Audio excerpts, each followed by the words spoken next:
అటు పాత అభ్యర్థులు ఇటు కొత్త అభ్యర్థులు అందరూ ప్రధాన పార్టీకి చెందినవారే పార్లమెంట్ ఎన్నికల్లో గెలుపొందేందుకు తమ సర్వశక్తులొడ్డుతున్నారు. విజయమే లక్ష్యంగా వ్యూహాత్మకంగా పావులు కదుపుతున్నారు. ఒకప్పుడు మిత్రులుగా ఉన్నవారే పార్టీలు మారి ప్రత్యర్థులుగా బరిలోకి దిగారు. వరంగల్, మహబూబాబాద్ లోక్సభ సెగ్మెంట్లలో అభ్యర్థులు ప్రతిష్టాత్మకంగా తీసుకుని ప్రచారాన్ని హోరెత్తిస్తున్నారు.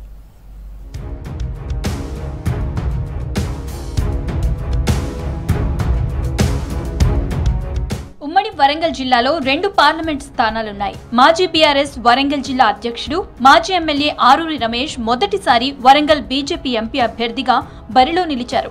స్టేషన్ గన్పూర్ ఎమ్మెల్యే కడియం శ్రీహరి కూతురు డాక్టర్ కావ్య మొదటిసారి కాంగ్రెస్ ఎంపీ అభ్యర్థిగా బరిలోకి దిగారు. Hanumakonda Zilla Parishad chairman doctor Mareppalli Sudheer Kumar MP అభ్యర్థిగా బీఆర్ఎస్ నుంచి పోటీ చేస్తున్నారు. మహబూబాబాద్ పార్లమెంటు స్థానానికి 3 పాత అభ్యర్థులే బరిలో నిలిచారు.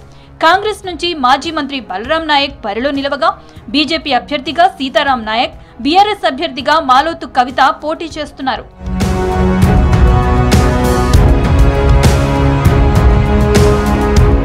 వరంగల్, మహబూబాబాద్ స్థానాలకు జరుగుతున్న పోటీ ఆసక్తికరంగా ఉంది.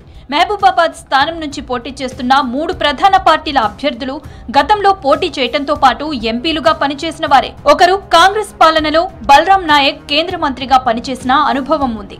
మహబూబాబాద్ ఎంపీ అభ్యర్థి మాలోతు కవిత సిట్టింగ్ ఎంపీగా కొనసాగుతున్నారు. కేయూ యూనివర్సిటీలో ప్రొఫెసర్ సీతారాం నాయక్ గతంలో ఎంపీగా గెలిచారు. ఆ తర్వాత బీఆర్ఎస్ టికెట్ ఇవ్వకపోవడంతో బీజేపీలో చేరి బరిలో నిలిచారు.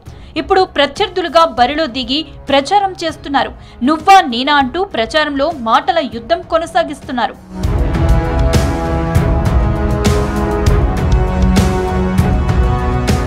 కొత్తోళ్లు పాతోళ్లు కలిసి పార్లమెంట్ ఎన్నికల్లో గెలుపొందడం కోసం ముమ్మర ప్రయత్నాలు చేస్తున్నారు. ఇప్పటికే ప్రచారాలు మొదలుపెట్టడంతో పాటు యువత, కుల సంఘాలు, వాకర్స్ అసోసియేషన్ సభ్యులను కలిసి తమకే ఓటు వేసి గెలిపించాలని కోరుతున్నారు అభ్యర్థులు.